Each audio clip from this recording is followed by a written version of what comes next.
vous allez faire autre chose pour barrer la route à ce qui se passe. Si je résume, c'est quelque chose comme ça. Je vais d'abord dire que avant de réagir, il faut analyser correctement. Et nous mettons toujours à la disposition de l'opinion des analyses rigoureuses et sérieuses. C'est le travail d'un parti politique. Évidemment, certains d'entre nous, ou tous, nous prions pour que le Saint-Esprit nous inspire. Mais nous travaillons beaucoup. Et quand nous faisons cela, c'est pour susciter la réaction des populations. Et donc, nous avons parlé du fichier électoral. Ce que vous pouvez nous demander comme question, c'est est-ce que vous avez demandé la poursuite de l'enrôlement dans la zone maritime où le recensement a été stoppé, alors qu'il y avait des gens dans les files d'attente? Est-ce que vous n'avez pas obtenu gain de cause? Non. Mais est-ce que nous avons raison de demander la reprise? Puisque la loi dit que ont le droit de se faire enrôler les Togolais âgés de plus de 18 ans. Et donc des Togolais. Il y a deux conditions. Être Togolais et être âgé de plus de 18 ans. Est-ce que la CENI peut violer la loi? Non. Est-ce que nous avons les forces armées pour obliger la CENI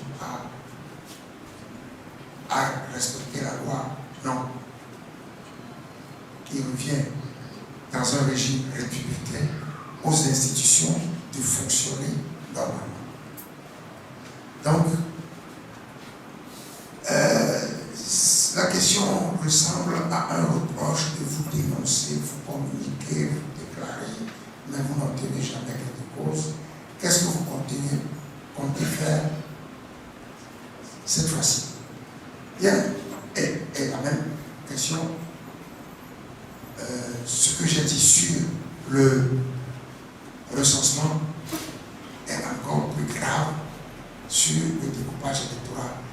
Analyse méticuleuse.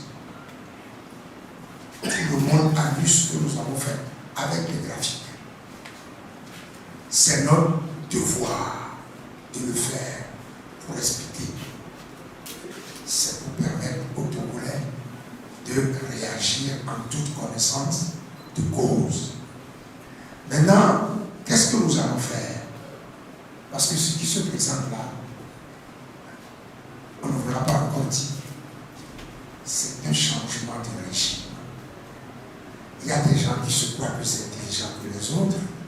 Pour moi, c'est des ruses minables. On peut s'adosser à une armée et puis faire des choses. Non. Il y a des gens qui se complaisent dans leur position ou dans leur situation d'esclave. Ils sont libres. Il y a des gens comme nous qui n'accepteront jamais ce que fait le régime RPT uni de nous considérer comme ses esclaves. Quand il fait des mandats, son père, parole de militaire, a dit « Je ne vais pas modifier la Constitution ».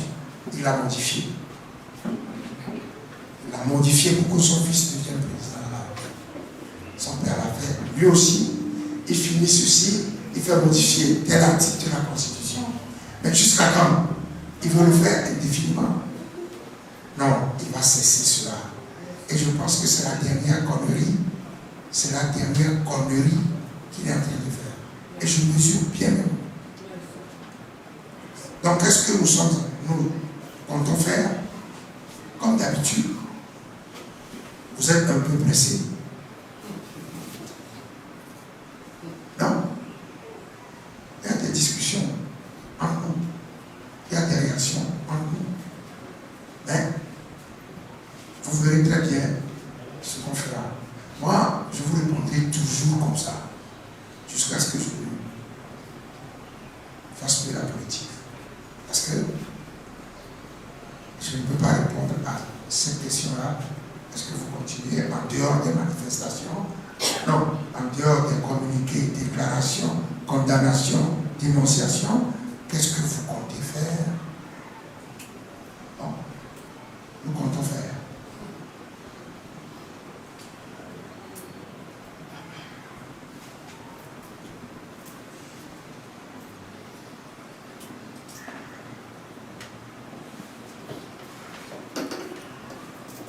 Alors, la modification de la Constitution.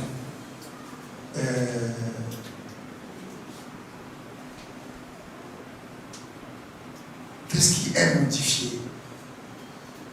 Qu'est-ce qui est modifié? Tout est modifié. C'est une nouvelle Constitution. Tout est modifié.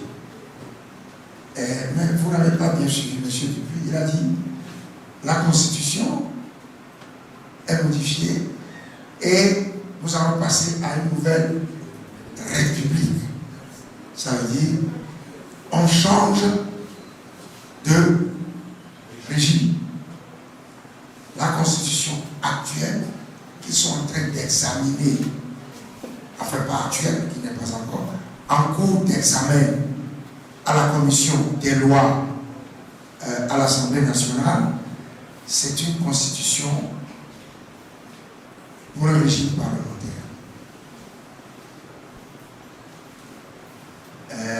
Il y a un exposé des motifs de 4-5 pages qui est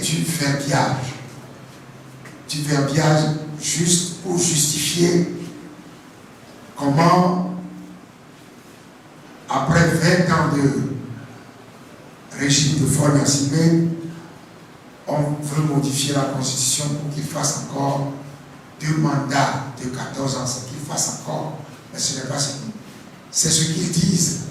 Et si on commet la bêtise de croire qu'il va faire 2 mandats de 7 ans, il ne va pas faire 2 mandats de 7 ans. Il va, après ça, peut-être qu'on nous proposera, il vaut mieux qu'on soit en monarchie parlementaire. Donc, M. Faure-Gnassingbé sera le roi du Togo et non. Je crois qu'il faut mettre un terme à cette plaisanterie de monsieur et Arima Gnassingbé qui continue par celle de monsieur Faure-Gnassingbé. Il faut mettre fin à cela. Donc, la Constitution en cours d'examen propose de passer d'un régime présidentiel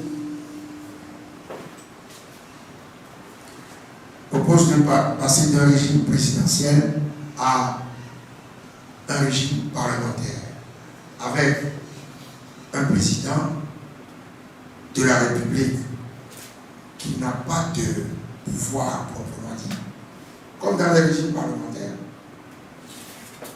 comme la reine d'Angleterre ou le président de la République fédérale d'Allemagne, ou comme en Italie, ou comme en Israël.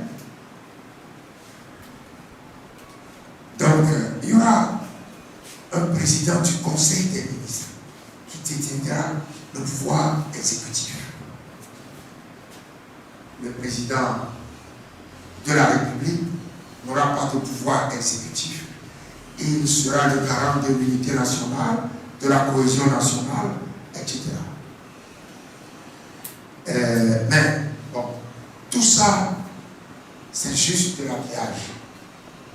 On veut que M. Faure-Gnassingbé, après les quelques mois qui lui restent à accomplir comme président de la République, même pas après, hein, puisque bientôt ça passera au référendum, et M. Faure Gnassingbé, il sera le président du Conseil des ministres. Pour 7 ans. Renouvelable une fois même. Comme ils le font habituellement. Dès qu'on va approcher la fin du 2e mandat, ils diront, mais cette constitution-là, on l'a pratiquée. Bon, finalement, elle n'est pas si bonne que ça. On change de constitution. Là, ils sont en train de dire, dans l'exposé des motifs, bidons, kilométriques, qu'ils ont produit à l'appui de cette volonté de modification constitutionnelle. Dans l'exposé des motifs, ils disent, finalement, on a modifié la Constitution 3 fois. Mais bon, il faut maintenant changer. Cette Constitution qui disent qui n'a pas donné la pleine mesure de sa satisfaction, cette Constitution, est-ce qu'on l'a laissé fonctionner? On l'a modifiée, modifiée. Puis après on dit, elle n'est pas bonne. On la change. Non. Je crois que, je répète que certains préfèrent être des esclaves. Le confort de l'esclave existe. Hein. Il est là, il est esclave. Ben, il se dit, nous on ne peut pas faire comme l'ANC. Lutter. Non. Nous, on aime lutter. On n'acceptera jamais ce qu'ils sont en train de faire là. Et ils prennent les Togolais pour des imbéciles. Peut-être qu'eux sont des imbéciles. Pas nous. Peut-être. Je ne dis pas qu'ils sont des imbéciles. Mais on ne va pas les laisser nous prendre pour des imbéciles. Et c'est parce que on réagit comme ça. Ils font des découpages iniques, arithmétiquement insoutenables. Mais on voit ça. Et on nous dit, bon, ben, vous réagissez, ils ne disent rien, et vous continuez. Et ils demandent à ceux qui considèrent comme des sous-hommes de voter pour eux. Dis non. Les zones sous-représentées à l'Assemblée nationale sont des zones dans lesquelles vivent des sous-hommes. N'est-ce pas? Et ils vont faire campagne dans ces zones en demandant aux Togolais qui vivent dans ces zones de voter pour eux. Mais il y a quelque chose qui ne va pas au Togo. Moi, j'ai dit, et nous disons toujours à l'ANC, ce régime est un régime militaire à façade civile. Un régime militaire clanique, tribal, à façade civile. Ce n'est pas parce que vous avez des ministres civils que le régime n'est pas militaire. Un régime adossé à l'armée. Donc, la question, qu'est-ce qu'ils ont changé? Ou qu'est-ce qu'ils sont en train de changer? Tout. Ils disent que c'est mauvais. Que les jeunes, aujourd'hui, dans l'exposé des motifs, ils disent que les jeunes sont de plus en plus exigeants. Les nouvelles technologies et tout, la modernité, que le régime parlementaire est plus moderne que le régime que nous pratiquons. Et je dis que nous n'avons jamais pratiqué et qui a toujours subi des coups de boutoir, des coups de force et des coups d'État. Après avoir empêché le fonctionnement de ce système, il décrète que le régime n'est pas bon et qu'il faut le changer. Évidemment, pour prétendre remettre le compteur à zéro, pour que M. Faure Gnassingbé puisse prétendre légalement, légitimement refaire d'autres mandats. Non. Non. Ils n'auront jamais l'accord des Togolais. Et nous allons nous employer pour cela. Question. Alors, est-ce que nous sommes surpris? Non. Nous avons en face de nous des gens qui manquent d'intimité. Ils ont décidé de faire la politique. Ils ont décidé que la politique n'a pas besoin d'intimité. Nous disons que la politique a besoin de morale et la politique a besoin d'être pratiquée dans l'intimité. Et nous n'accepterons jamais ce qu'ils sont en train de faire. Donc, nous ne sommes pas surpris.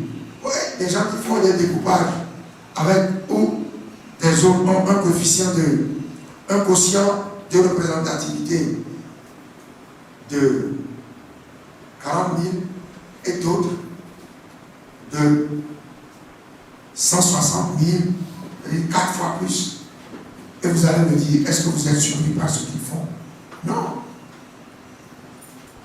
Parce qu'ils ne respectent pas l'homme. M. Faure Gnassingbé ne respecte pas les Togolais. Il croit qu'il lui suffit de traficoter les tests. Parce qu'aujourd'hui, la modification d'articles pour se maintenir au pouvoir est anachronique, n'est-ce pas? Dans l'espace CEDEAO ou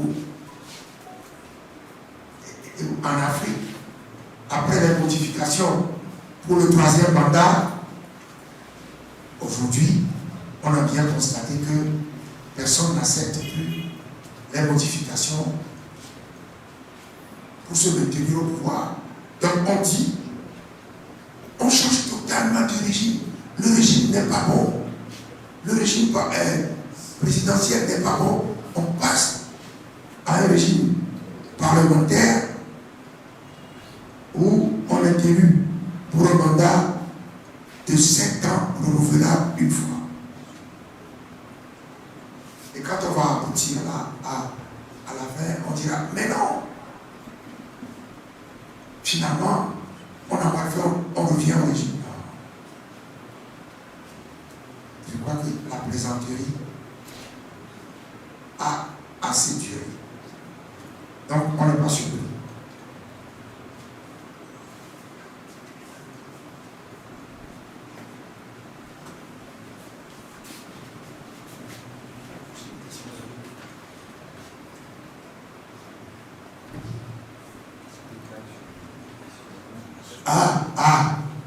La fameuse question rituelle. Est-ce que vous irez aux élections?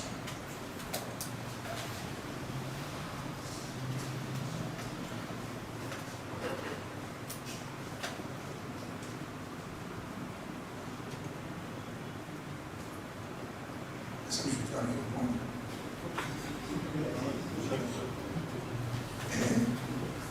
Est-ce que vous irez aux élections? Vous verrez si on ira aux élections. Vous êtes un peu pressé. Ce qui va se passer dans quelques semaines, c'est quoi? 5 semaines? 6 semaines? Pourquoi je veux vous dire ce que je vais faire dans 6 semaines?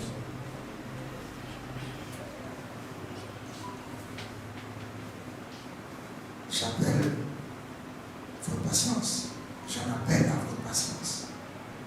Et si vous êtes un peu patient, vous verrez si on ira ou non. C'est dans 6 semaines. Le 20 avril, on est le 15 mars. C'est dans moins de 6 semaines. Donc, vous verrez tout. Voilà.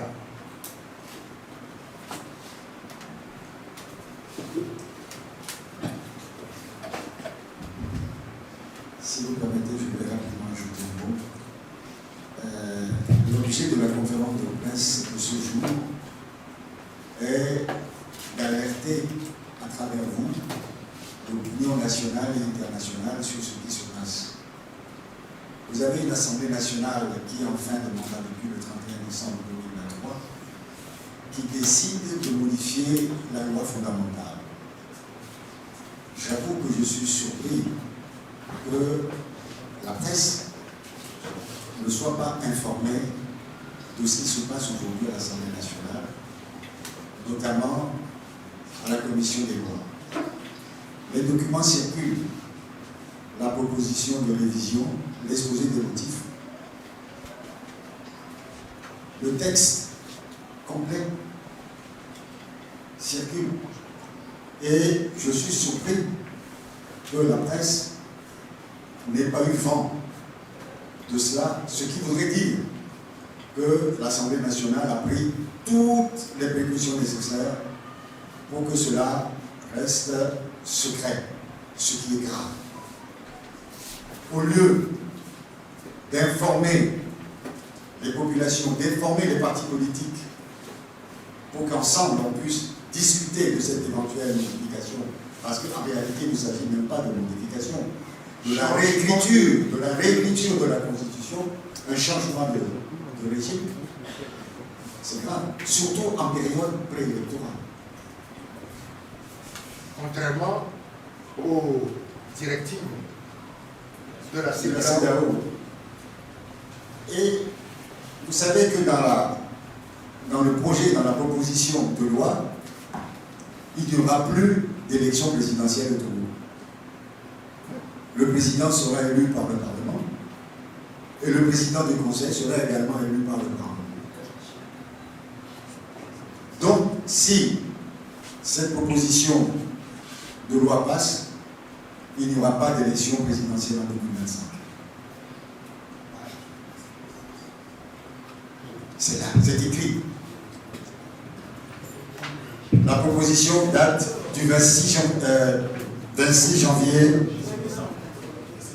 décembre 2023.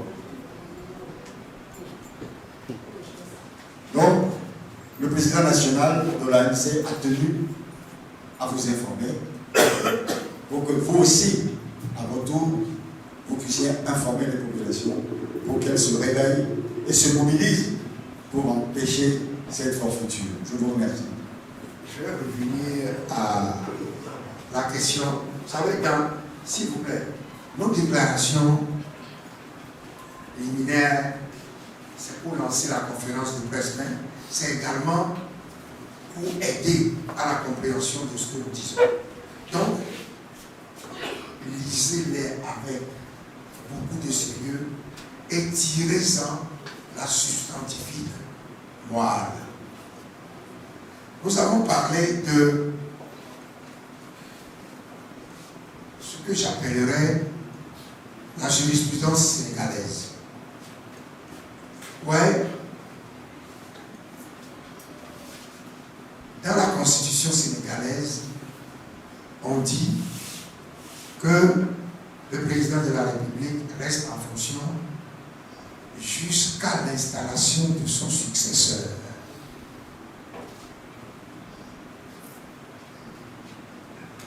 Les Sénégalais n'en tirent pas la conclusion que le président peut rester là-bas et s'amuser et avoir des pouvoirs après la fin officielle, constitutionnelle de son mandat. Là, je dis, les Sénégalais ne tirent pas cette conclusion. Et nous, au Togo,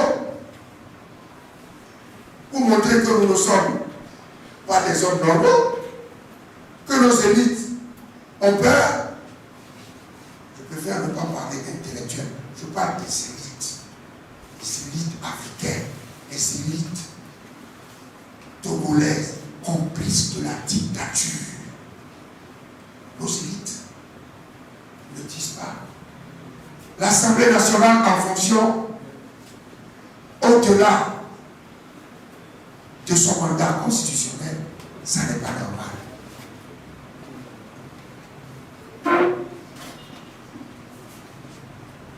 Vous avez vu les Sénégalais? l'homme de la rue, les élites, les intellectuels, les professeurs de droit, les élites, ici, tout le monde se cache. Et je dis, si on revient à la Constitution togolaise et au mandat de l'Assemblée nationale, son mandat est expiré. C'est fini. Ils sont là-bas. Mais ils sont là. Mais c'est fini. Ils ne peuvent pas faire des choses sérieuses. Ils prétendent qu'ils peuvent modifier la Constitution. Même modifier est faible. Changer de Constitution. Je dis, il faut utiliser, exploiter la jurisprudence sénégalaise dans cette affaire, vis-à-vis de l'Assemblée nationale togolaise, qui ne peut en aucun cas légiférer pour modifier la Constitution. Moi, l'impossible, c'est pas possible. Et on va me dire, mais qu'est-ce que vous pouvez faire?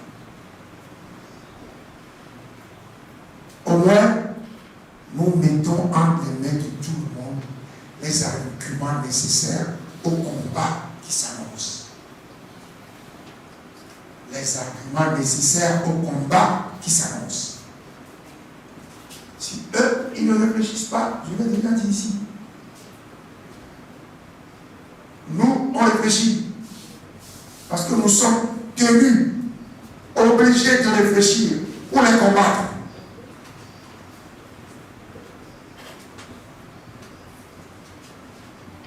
Et donc, nous allons, vous aussi, à la sortie de cette conférence de presse, vous devez disposer des arguments nécessaires pour bâtir vos analyses, pour contester ce qui se fait à l'Assemblée nationale. Rien. Ils sont là. Ils ne sont pas capables d'affronter des élections sérieuses. Ça ne les intéresse pas. Ça ne les intéresse pas. Ouais. Pourquoi, à votre avis, ils ont empêché la poursuite du recensement dans la région maritime, zone qu'ils considèrent comme ne leur étant pas favorable? C'est pour minimiser le nombre d'élus de l'opposition dans la perspective de ce qu'ils sont en train de faire.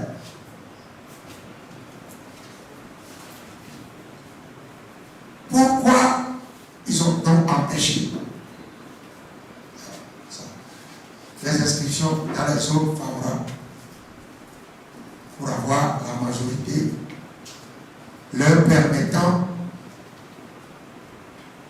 d'élire le président du Conseil des ministres? Pourquoi, malgré tout ce que nous avons dit, les calculs, les analyses et tout, ils ont aggravé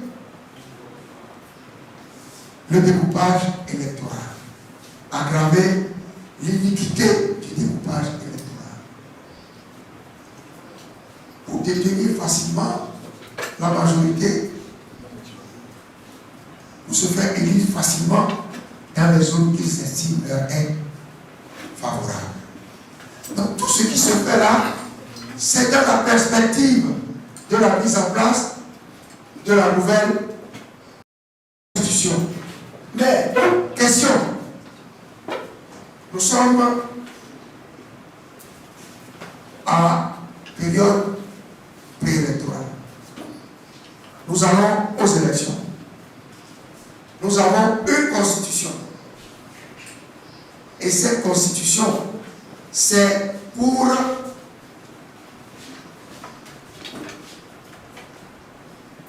mettre mettre en œuvre les dispositions de la loi et les dispositions de la Constitution actuelle.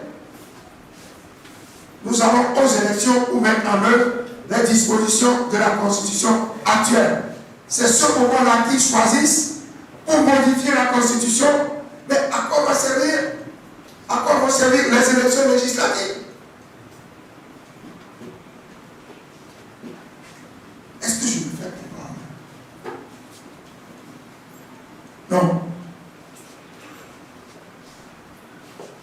Il y a une constitution qui organise et qui encadre les pouvoirs que vont détenir les vainqueurs des élections.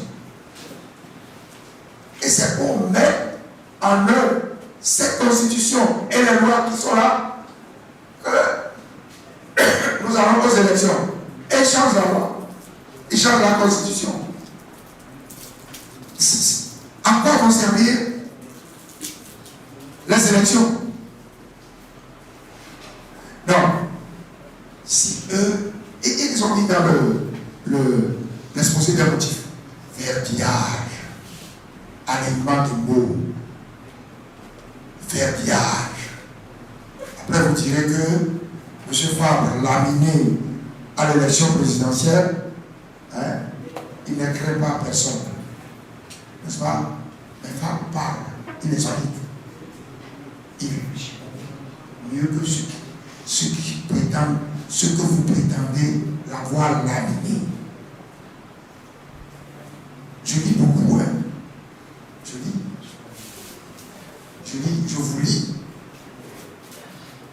vous lis.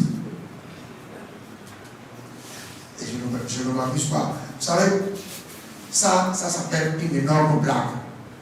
Ça s'appelle une énorme blague. J'espère que les Togolais vont une belle fin du tout. J'espère que M. Fondaciné est en train de donner aux Togolais le fouet avec lequel ils vont lever. Lui infliger la correction qu'il mérite. Voilà. Et souvenez-vous de la jurisprudence sénégalaise. Quand on est en fonction, en attendant, quand votre mandat a expiré, que vous demeurez en fonction, attendant l'installation de votre successeur, vous ne pouvez rien faire. Rien. Juste un petit mot avant de passer aux autres questions. En réponse à la question de savoir si on va aller aux élections ou pas, je vais vous renvoyer à la fin de notre liminaire. Le liminaire dit les prochaines élections législatives et régionales offrent une nouvelle occasion pour mettre fin à ce régime clanique et tribal. Ça veut dire que l'ANC appelle la population à voter massivement pour mettre en échec ce régime. Merci. Bon, nous ne sommes pas. Si nous tous nous voyons les choses de la même manière, mobiliser la population ne va pas être très difficile. Si ceux dont vous parlez et ceux qui vont également nous suivre, moi je suis certain que demain, d'autres partis et surtout les organisations de la société civile, ils vont appeler à la mobilisation. Bon, c'est une bonne chose. Et je souhaite, ce qui est important, c'est qu'on soit mobilisé, n'est-ce pas? Si vous m'interrogez au sujet de ce que vous savez déjà, soyez sûr que je ne répondrai pas comme vous le pensez et que je vous répondrai la même chose.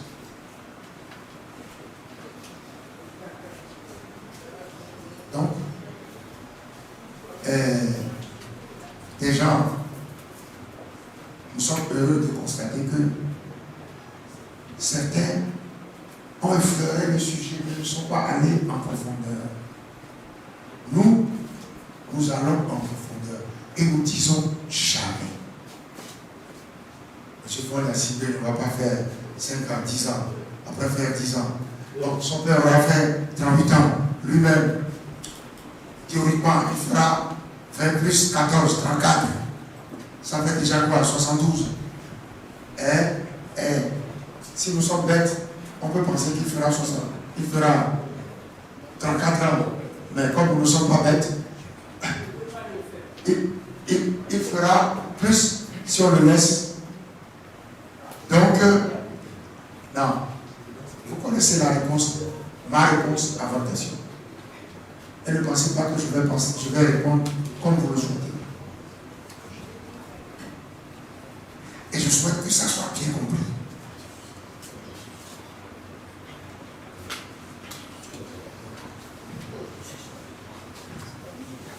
Merci, Monsieur le Président.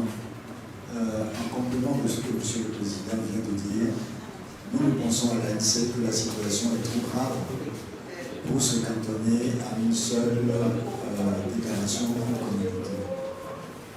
C'est pour ça que le président national a choisi aujourd'hui de convoquer la presse pour lui expliquer le contenu réel de cette proposition de modification de la Constitution. Merci. Ouais.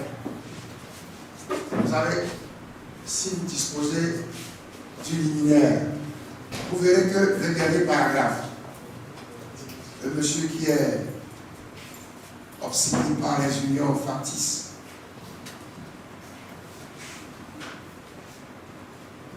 je crois qu'à un moment donné, on va faire un séminaire sur l'union de l'opposition. Comme ça, tout le monde comprendra ce que c'est réellement. Un séminaire sérieux. Et l'ANC appelle toutes les forces vives de la nation, les véritables partis de l'opposition, les véritables.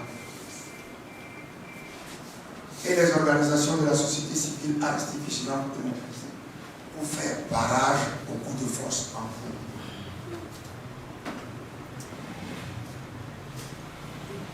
Le régime RPT ne saurait imposer à tout le peuple togolais souverain un système de gouvernement visant à perpétuer le règne d'une dynastie aux abois. Je vais vous dire une chose. Il y a quelqu'un qui aime parler. Quand il voit la foule, il aime parler. En 2005, il a dit devant la foule, papa nous a dit de ne jamais laisser tomber le pouvoir, parce que si on le perd, on le récupérera. C'est ce qu'il est en train de faire. Et depuis, on le suit. Si lui ne sait pas qu'on le suit, nous, on sait qu'on le suit. On l'écoute. Ensuite, il dit, une minorité est en train de piller. Qu'est-ce qu'il a fait, une minorité qui s'accapare? Rien. Il a augmenté la minorité. Et qu'est-ce qu'il a dit il y a 2 semaines? Il voit la foule, et puis il dit, quand je vois les réactions comme ça, j'ai la nostalgie de l'autre parti, qu'on appelle le RPT. Le RPT fourni par les Togolais jusqu'à aller à une conférence nationale. Qu'est-ce que le RPT a fait d'autre que de conduire le Togo à la conférence nationale? Fourni jusqu'à ce qu'il change de nom. Si le RPT était quelque chose de glorieux, ils allaient lui changer de nom. Et il dit, il a la nostalgie du RPT qui a tué, qui a assassiné des gens, qui a mis en prison. Le RPT, quand il est arrivé, qu'est-ce que le rapport Toutou-Diarra dit? 500 morts, non. C'est un rapport d'établissement des faits des Nations Unies, Toutou-Diarra. Et il la nostalgie du RPT, dont il a changé le nom en UNIR. Non. Je crois que quand on voit la foule, on se calme. On ne dit pas n'importe quoi.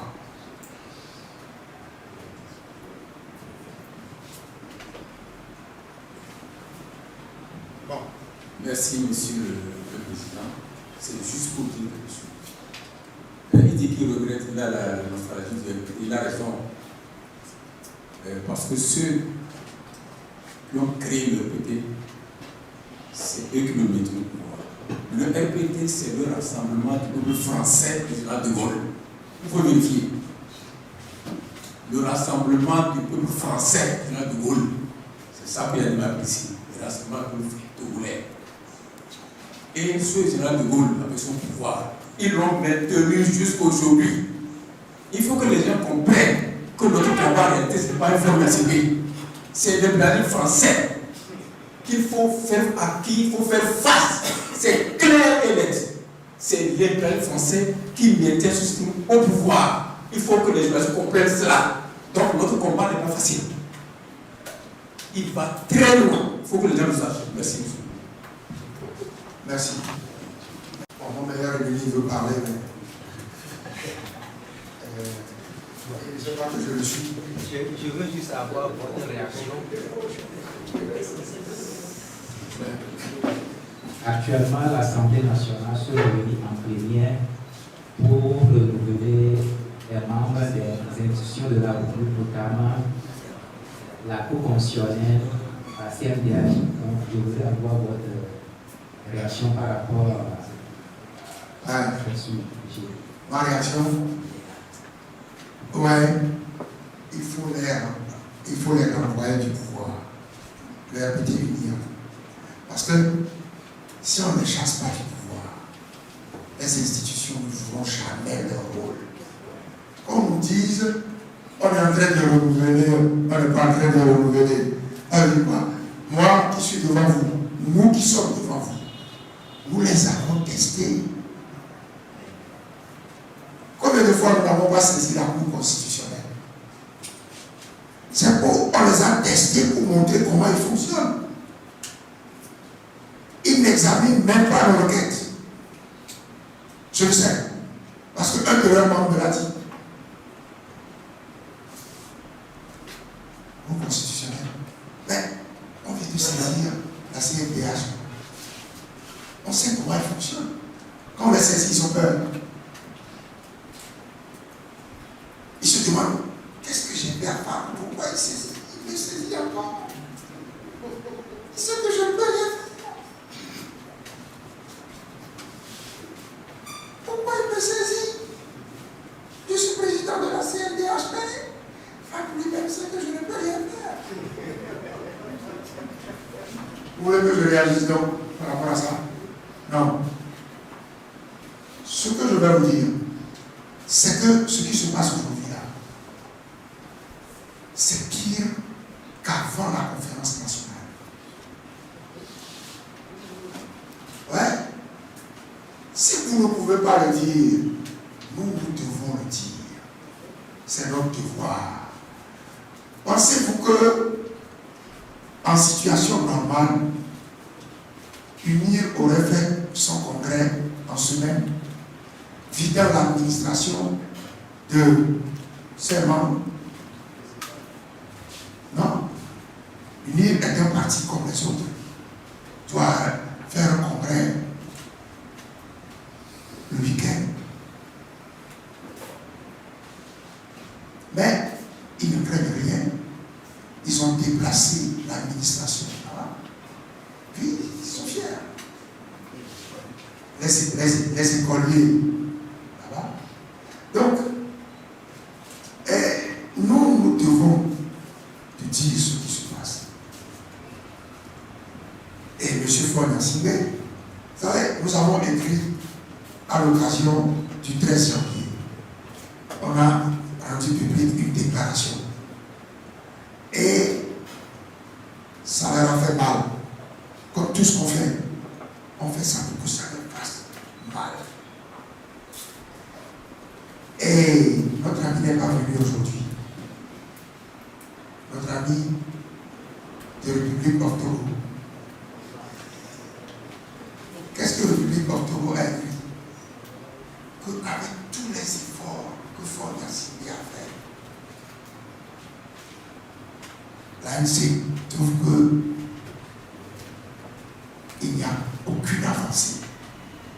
Et le titre de leur article, c'est des opposants fichés dans le formol. C'est ça là. Aujourd'hui, ils sont en train de nous donner raison. Ils sont en train de modifier la Constitution pour eux. C'est ça qu'on dénonce. Ils nous donnent raison. Et c'est ça l'opposition fichée dans le formol. Non. Donc, ma réaction, mon cher ami, et néanmoins meilleur ennemi, et Albert Abricot,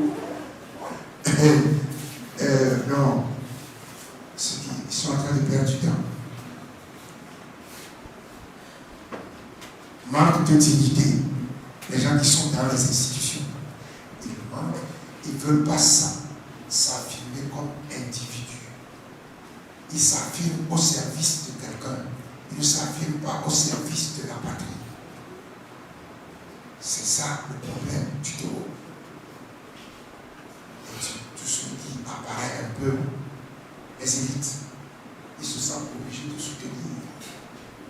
C'est ça le problème du Togo. Je vous remercie.